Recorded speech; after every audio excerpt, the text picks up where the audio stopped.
Welcome to 90 plus 5, a sports show on the Builders podcast, and we give you up to date news concerning the sports or football community and everything concerning sports. So today we will be talking about Endrick. Something happened in Real Madrid's game against Athletic Bilbao, and it saddens our heart to see a nigga who has a lot of potentials in him and a lot of goals and a lot of prospects. He's a prospect for future football, fell off like that and gets emotional like that. So during the game, the cameras captured Andre crying because of lack of playing time, and it's really sad because this guy, when he was coming up, was being compared to the likes of Ronaldo Nazario de Lima, the Brazil Ronaldo. They were calling him the big thing,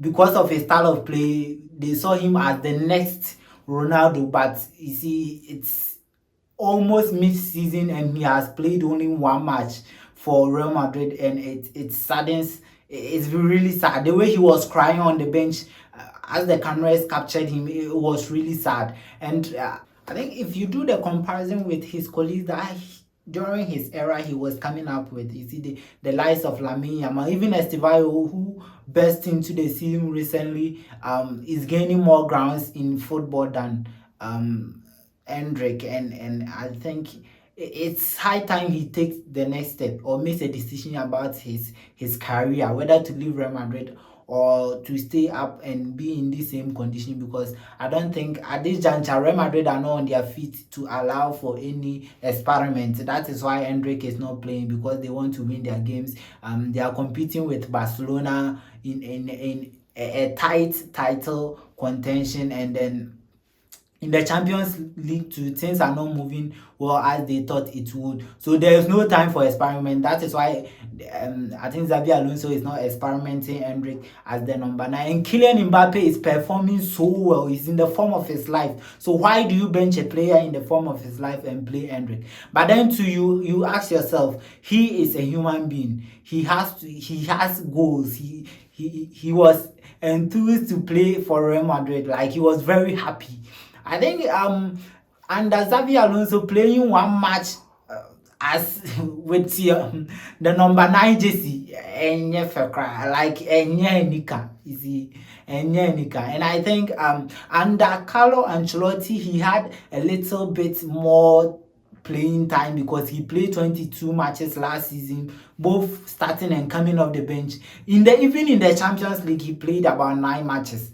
And you see, the downgrading to one match in mid-season is not the best. And I think Endrick can, I think the January transfer can opt for a loan move or probably a permanent move for himself to build his career. And I think Lyon and other teams have showed interest in his service, and I think he can take that decision for himself. And I think he loves Real Madrid. He wants to play for Real Madrid. He wants to he wants to perform for Real Madrid, but there's no space for him up front because Vinicius is performing, Kylian Mbappe is performing, Arda Güler is performing, Bellingham is performing, and no one would want to change a winning team. So this thing that happened in Real Madrid's match, it's really sad, and we hope to see Enega, even though there's a rivalry between Real Madrid and Barcelona, but we hope to see Enega on his feet and be performing, because this was Enega who was called up to the Brazil national team. But if you check Brazil's number 9 currently, Endrick is nowhere near call up, and it's really sad. So we want to see Eneka back on his feet. Probably Xavi Alonso might give him more playing time in the Copa del Rey as the games come out, or probably in the Supercopa de España, or probably in the second half of the season. So we hope to see what happens. Thank you. Don't forget to subscribe, and it's 90 plus 5. Don't forget to subscribe and share your views on Endrick's situation at Real Madrid.